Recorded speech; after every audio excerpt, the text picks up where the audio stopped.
Welcome back ناظرین کرام. بہترین انداز سے شخصیت کے حوالے سے گفتگو ہو رہی ہے, تربیت کے حوالے سے گفتگو ہو رہی ہے, اولاد کی تربیت کیسی کرنی چاہیے, کس طرح سے کرنی چاہیے, ان تمام پر ہماری گفتگو جاری و ساری ہے. اور ابھی شخصیت کے حوالے سے آصف ہم بات کر رہے تھے کہ بہترین انداز سے ہم بتایا کہ شخصیت ایک بچے کی کس طرح ڈیمیج ہو سکتی ہے جب اگر کسی چیز کی طرف بڑھے, ہم اس کو آواز لگائیں پیچھے سے, یا مثلا وہ اس چیز کو ہم پہلے اٹھائیں. بہترین انداز سے بیان کریں, ناظرین کو آگے جاری رکھیں. جی بالکل. شخصیت کے حوالے دیکھیں, سب سے زیادہ اہم ہی ایک انسان کی شخصیت ہے. دیکھیں اگر ایک انسان کی شخصیت تباہ کر دی جائے, کس طرح سے, آپ غور کریے کہ بہت سارے دوستوں میں بیٹھ کر جب انسان دوستوں میں بیٹھا ہوتا ہے تو اس میں سے بعض دوست ایسے ہیں کہ جو کوئی بھی گفتگو کرنے میں پریشان ہو رہے ہوتے ہیں. صحیح بات. یعنی ہم لوگ خود بھی بیٹھتے ہیں, یا پھر اگر ناظرین میں بھی یقیناً سب نے اس کو نوٹ کیا ہوگا کہ اگر کوئی دوستوں میں بیٹھتا ہے, کوئی جس طرح سے ہم لوگ پاکستان میں کہتے ہیں کوئی سنگت میں بیٹھتا ہے, کوئی آپس کے افراد میں بیٹھتا ہے, حتیٰ رشتہ داروں میں بیٹھتا ہے, ان رشتہ داروں میں بیٹھنے میں اگر آپ کسی سے کسی کی رائے پوچھ لیں, یعنی اگر ایک خاندان کے اوپر بات ہو رہی ہے اور آپ رائے پوچھ لیں تو وہ آگے سے کہتا ہے میری کوئی رائے نہیں ہے, جو اس کی فلاں کی رائے ہے وہی میری رائے ہے. یہ جو اس کی رائے دینے میں ہچکچاہٹ ہے, یہ ابھی پیدا نہیں ہوئی ہے, یہ کسی علم کی کمی کی وجہ سے نہیں. ممکن ہے کہ اگر اسے تنہائی میں پوچھا جائے تو سب سے بہترین رائے وہ دے دے.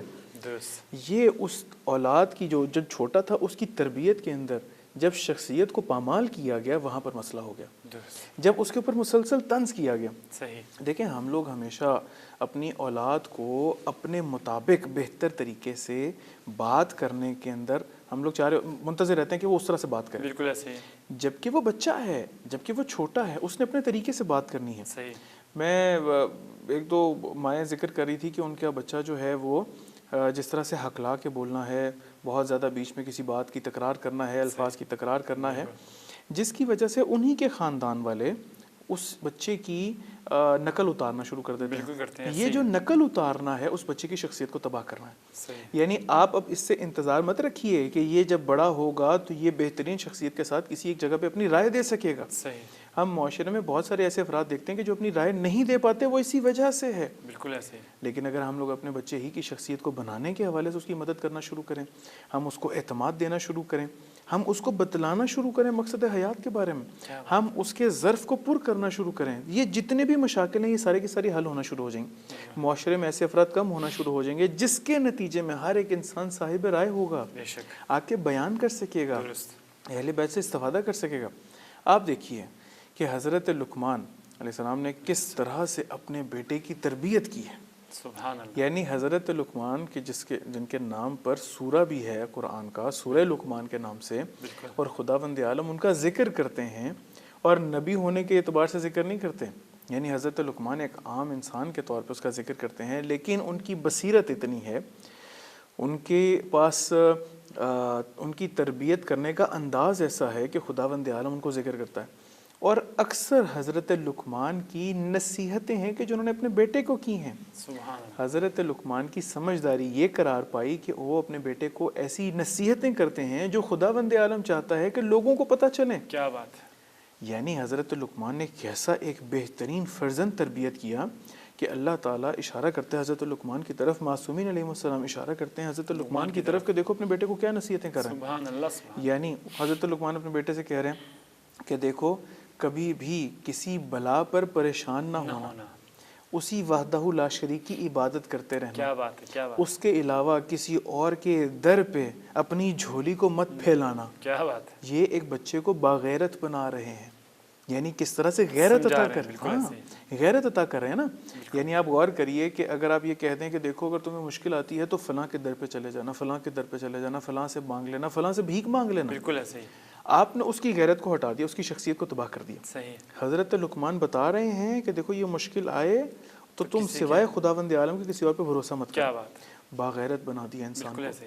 آج انسان جو کسی دوسرے سے مانگتا ہوا دکھائی دیتا ہے وہ اسی وجہ سے ہے چونکہ بچپنے میں اس کو بتایا گیا کہ کسی سے مانگ لینا. بالکل ایسے. یہ خود مانگ رہے ہوتے ہیں, بچے نے دیکھا ہے. بالکل ایسے. کسی سے مانگ لینا. یہاں خود سے اپنی جو نمونہ بنایا اپنے آپ کو, جو سیرت اس کے سامنے اظہار کیا اس کا, یہ اسی وجہ سے اس کا بچہ آگے اور نسل در نسل ایک سلسلہ چلتا چلا جا رہا ہے. وہ جو غیرت ہے, وہ جو حمیت ہے, وہ جو انسان کی خودی ہے, وہ جو انسان کی خودی اس اعتبار سے کہ میں کسی سے نہیں پروردگار سے راز و نیاز کروں, پروردگار سے مانگنا شروع کروں. بالکل.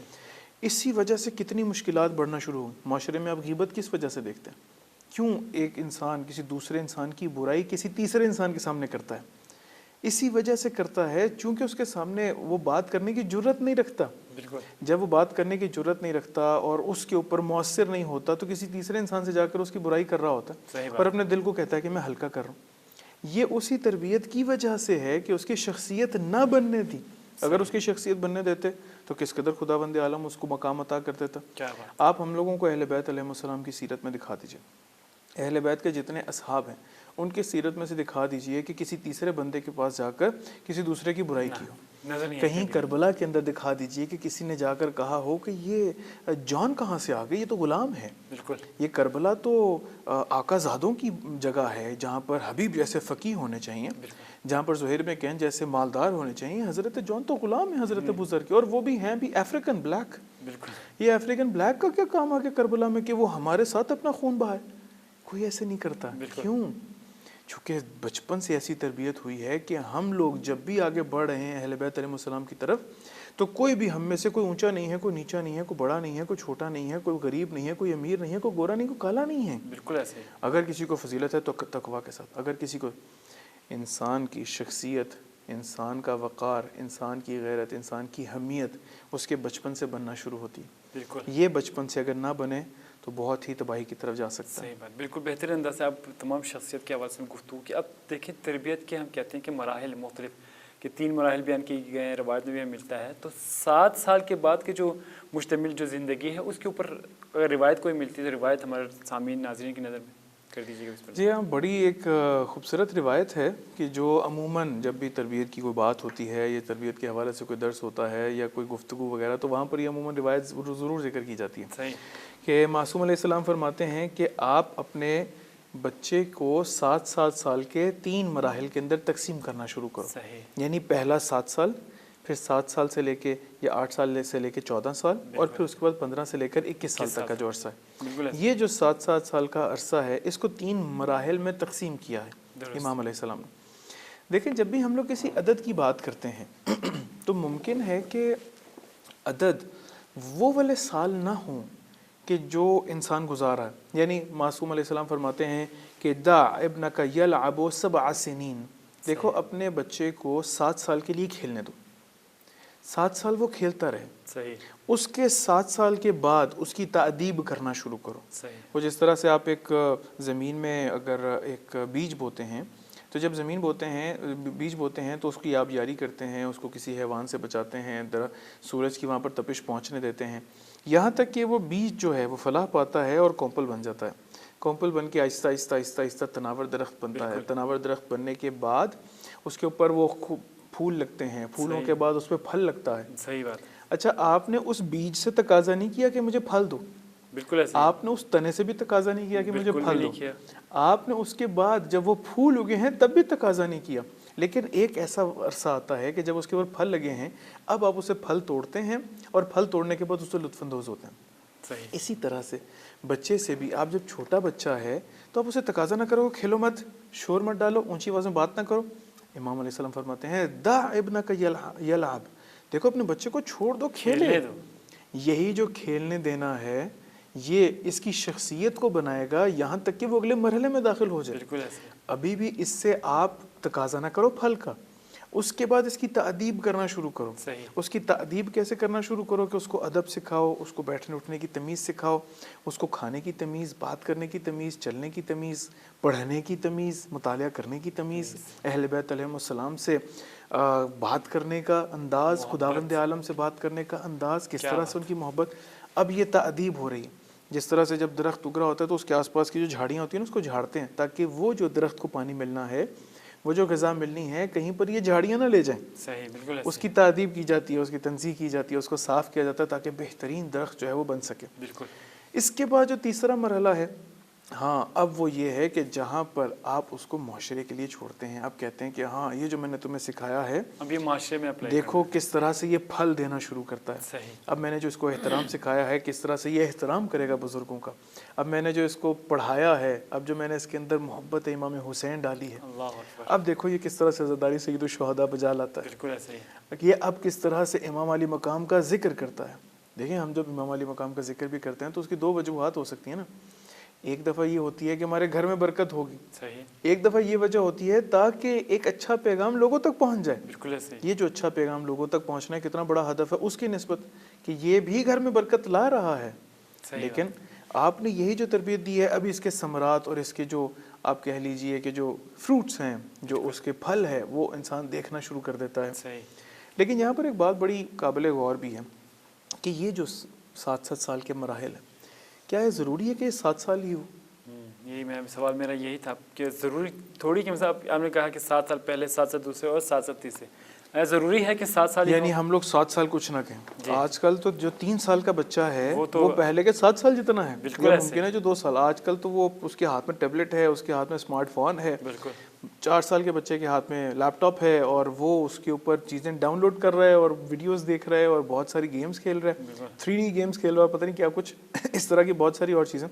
صحیح بات ہے. دیکھیں یہ جو ہم لوگ 7 سال کے عرصے کی بات کر رہے ہیں, معذرت چاہتا ہوں, یہ جو ہم لوگ 7 سال کے عرصے کی بات کر رہے ہیں, یہ 7 سال کا عرصہ ضروری نہیں ہے کہ 7 سال ہی ہوں تو آپ یہ سمجھ لیں. نہیں, یعنی میری پرسیپشن یہ ہے کہ یہ 7 سال کا عرصہ کہ جہاں پر اپنے بچے کو والدین سنجیدہ ہوتا محسوس کر رہے ہیں کہ اس کی ابھی کھیل کا وقت گزر گیا ہے اور ہاں اب اس کی تأدیب کا وقت شروع ہو گیا ہے, وہاں سے یہ اگلے مرحلے میں داخل ہو گئے. بالکل ایسے. اس کی مثال میں آپ کو یہ دیتے ہیں, علامہ ہلی کی مثال.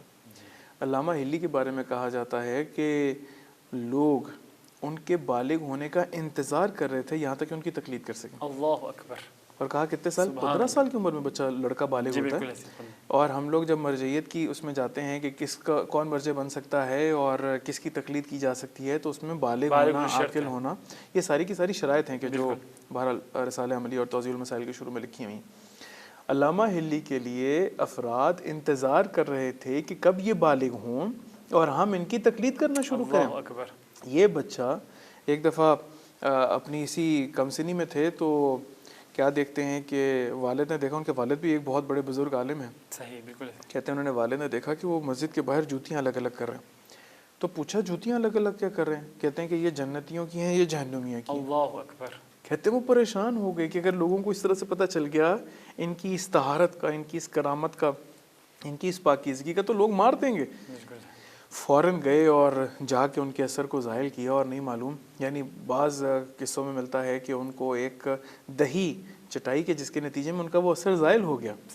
یعنی ایک بچہ کم سنی کے اندر ہی اتنا رشد کر گیا ہے کہ جس کے نتیجے میں وہ جو 7 سال کے عرصے ہیں, وہ جو مراحل ہیں, بہت جلدی طے کر گیا.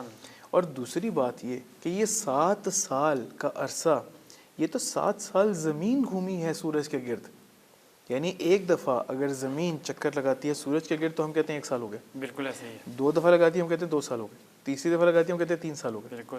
اب یہ زمین کی حرکت ہے, ممکن ہے کہ انسان اس سے کہیں زیادہ سری ہو اور اس کی پرواز کہیں پر زیادہ تیز ہو. بالکل. 5 سال کا بچہ اگر تباہ تباہی بنتا ہے, اگر 4.5-5 سال کا بچہ ہر سوال کا جواب قرآن سے دیتا ہے, اس کا مطلب ہے کہ اس کا سفر کتنا تیز رفتار ہے. بالکل ایسے ہی. یعنی اس کو ان 7 سالوں کی ضرورت نہیں ہے. ضرورت ہی نہیں ہے. ممکن ہے کہ اس نے یہ 7 سال اس دنیا کے 2 دفعہ چکر لگانے کے بعد, یعنی اپنے 2 سالگی ہی کے اندر وہ طے کر لیے ہوں. بالکل ایسے. اور اس کے بعد اس کی تعدیب کا مرحلہ آ گیا ہو, 2 سال تعدیب کا مرحلہ, اور ابھی یہ ثمرہ دینا شروع کر رہا ہے. بالکل ایسے ہی.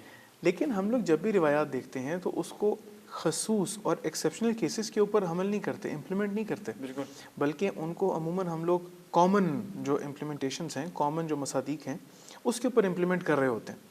اسی لیے معصوم علیہ السلام فرماتے ہیں کہ دیکھو, اہم بات یہ ہے کہ دیکھو, اپنے بچے کو کھیلنے دو, اپنے بچے کو شور ڈالنے دو. صحیح. اس کے کھیلنے کا وقت ہے, جب اس کے کھیلنے کا وقت ہے اس کو روکو مت. جب دوسرے 7 سال کی, بلکہ اس کے ساتھ کھیلو.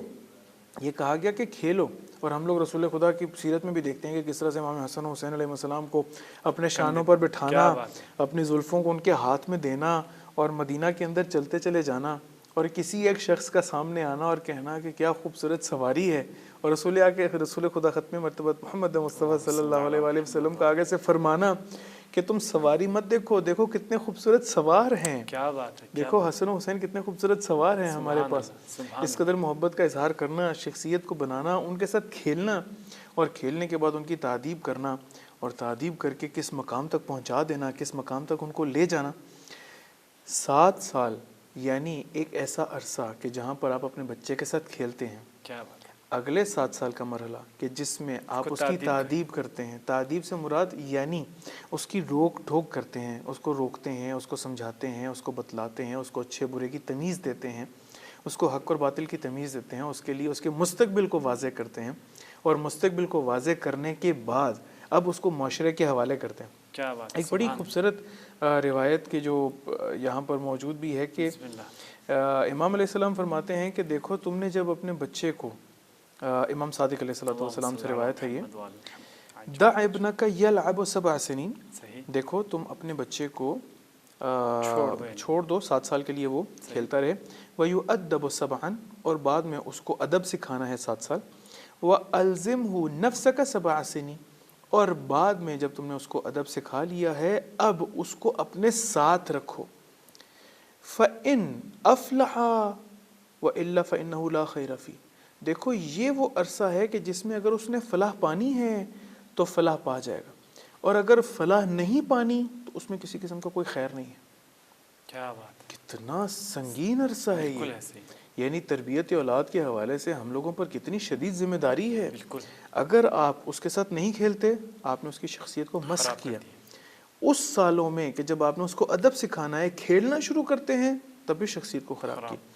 اس صورت میں کہ جب آپ نے اس کو اپنا وزیر بنانا ہے، اس سے مشورہ لینا ہے، آپ مشورہ نہیں لیتے، اس سے کھیلنا شروع کر دیتے ہیں، تب بھی آپ نے اس کی شخصیت کو خراب کر دیا. امام علیہ السلام فرماتے ہیں کہ یہی عرصہ ہے، اگر اس نے فلاح پانی ہے تو فلاح پا جائے، اگر اس نے فلاح نہیں پانی فلا خیر فی، بس اس کے اندر کسی قسم کا کوئی خیر نہیں ہے. اگر تم نے اس کو معاشرے کے حوالے کیا. ہم لوگ معاشرے میں بہت سارے ایسے افراد کو دیکھتے بھی ہیں. بالکل ایسے. اب غور کریں کہ ہم لوگ ایسے معاشرے میں افراد کو دیکھتے ہیں کہ جو بڑے ہو کر بھی بچوں جیسی بات کرنا، بچوں جیسی حرکات کرنا، بچوں جیسا طنز و مزاح کرنا، بچوں جیسی طبیعت رکھنا. بالکل ایسے ہی. ہم معاشرے میں کہتے ہیں کہ یہ شخص بزرگ ہے، اس کو بزرگی کرنی چاہیے، پھر یہ بچوں جیسی حرکت کیوں کر رہا ہے؟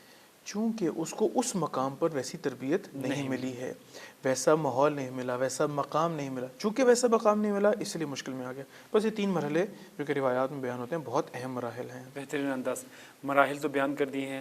اب یہاں پر سوال یہ بن رہا ہے کہ یہ مراحل طے کر، جب والدین جو ہے اولاد کے اوپر تربیت کے لیے یہ مراحل طے کرتے ہیں، آپ نے کہا 7 سال والا، اب وہ مساوات کر نہیں پاتے بچے کے ساتھ.